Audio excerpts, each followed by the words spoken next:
We will remember them. I remember then. On Friday morning, September 11, 2026, we will gather in the Church of St. Michael and St. George at 8:30 a.m. to commemorate the 25th anniversary of 9/11,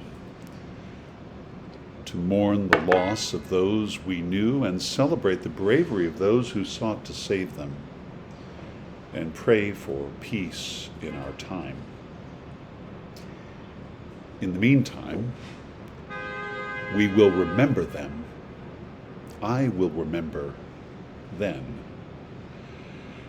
It was 24 years ago this morning, and I was sitting in the offices of Prudential Securities, Madison Avenue and 60th Street with my partners David and Crossan and Peter and our support staff. I was a junior partner in a wealth management practice I was specializing in church endowments and training so that I could have something to add to the congregations I served in the future in the area of the business of being the church. I had been ordained 3 years earlier and sat in that somewhat awkward seat of a priest on Wall Street. One of our managers called me the sheep among the wolves. I'm not sure it was a compliment. I decided to lean into it. As we watched CNBC and Maria Bartiromo and Kudlow and Kramer and all the gang tell us what we were supposed to be thinking, meanwhile wolfing down our bacon, egg, and cheese sandwiches from the cart downstairs, which as the junior guy always seemed to be me that had to go and get them and have them in place by 7:30 a.m. ahead of our 8 o'clock meeting. We were in a great mood because it was a beautiful morning, and with the summer behind us, we were all looking forward to starting out the fall season in all the various organizations we belonged to, one of which was holding a cocktail party in the garden of a member's townhouse on East 84th Street later that evening. And we were speaking about him and his family and how kind he was to host this event. And then someone switched one of the TVs to NBC for a moment, and we saw Katie Couric breaking in with news of a small private plane hitting some building downtown. We didn't break stride in our conversation, but did note that it had happened before. We were trying to remember which floor of the Empire State had been hit, and asked ourselves if any lives had been lost other than the pilot. The conversation immediately went to pre-market action and would this affect anything? So we sent Peter, our trader, directly to the Bloomberg to investigate and see if we needed to do something. And we kept eating our sandwiches. And then the second plane hit, and we all stood up, and we all stopped talking. It was as if we all had the same thought in the same instant. We're under attack, and no one said it. After 5 minutes of watching in silence, the first tower fell. We realized by doing the math that there could be 25,000 dead so far, and the news was speculating about how many planes there could be still to come. And we were not on a low floor. David broke the spell and said, "We need to go now." We went down in the elevator together and stood in front of 650 Madison Avenue. In fact, if it weren't for one of these obscenely tall buildings, you could see it. I could see the green glass of it right behind the GM building. No, to the side of it, right behind the tall building.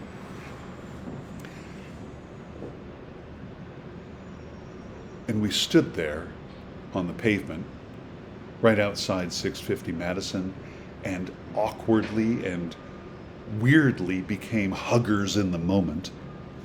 We mocked ourselves later for this. Wall Street was not a kinder, gentler place in those days. Peter made for Grand Central to get out to Connecticut to be with his family. Crossan, David and I went north. David peeled off at the Transverse for the west side to be with his family. Crossan and I continued north and east, and he left me at 78th and 1st and continued to 86th and East End to be with his family. I immediately changed clothes from blue pinstripes into black, black, black, black, and white, and jumped on the IRT downtown.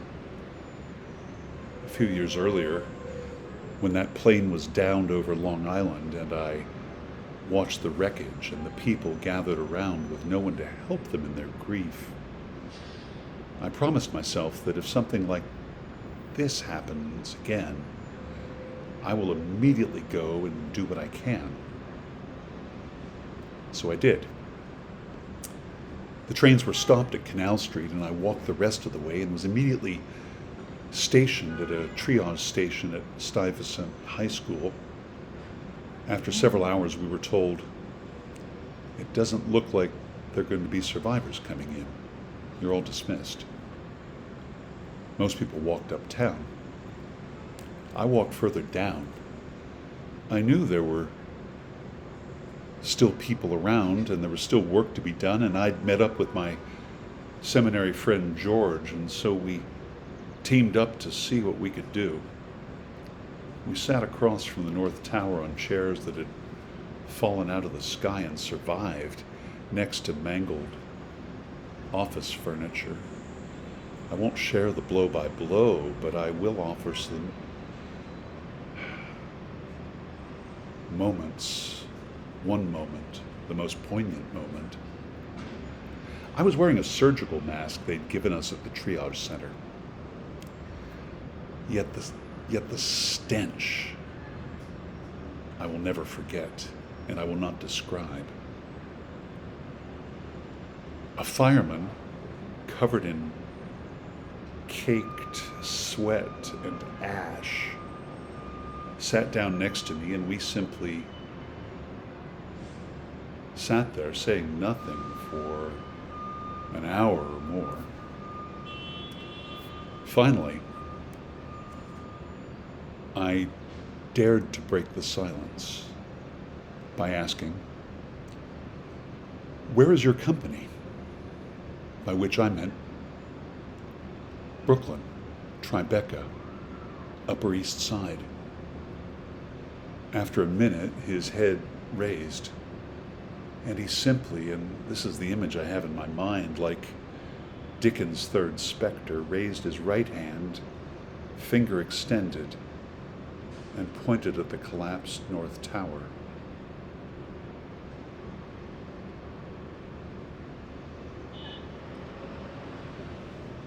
I walked home at 4 a.m., returning at dawn. I woke to the same smell 5 miles north, which was still in the air on All Saints' Day. We will never forget. Those of us who were there and those of us who were alive will always remember. Those are simply facts. What we do with those memories defines who we are. Who are you? Are you someone who sits around and lets the world happen? Lets it become a worse place around you while others cheapen and degrade the very freedoms and privileges we enjoy as citizens of this great republic and sinners of Christ's own redeeming? Or are you a person of action? Are you the very reflection of Jesus Christ, who cleansed the temple of money changers and at the same time broke the cycle of oppression and would not return violence with violence, who would not return sin with sin, but was rather holy love? If you are trying to figure out what that means, you are not alone. The world is not a clearer place 24 years after those planes flew into the Twin Towers, the Pentagon, and were downed in Pennsylvania. If anything, it is more confused and confusing. 24 years ago, it was terrorists trying to kill us, and yesterday, Charlie Kirk was killed, most likely by one of his fellow countrymen. At this point, we don't know. What we do know is he was killed needlessly, senselessly, and most likely because the person disagreed with what Charlie was saying. If you are trying to figure out what that all means and want to be part of a community that seeks and serves Christ in all persons and is all about joining together in our journey of faith, absent of the petty politics of the day, join us on 28 September at 5 p.m. at the Church of St. Michael and St. George, 344 East 69th Street, as we launch this new congregation where we can ask those questions together and seek those answers as we engage eternal truths and worship according to Liturgy of the Ages in the Anglican tradition.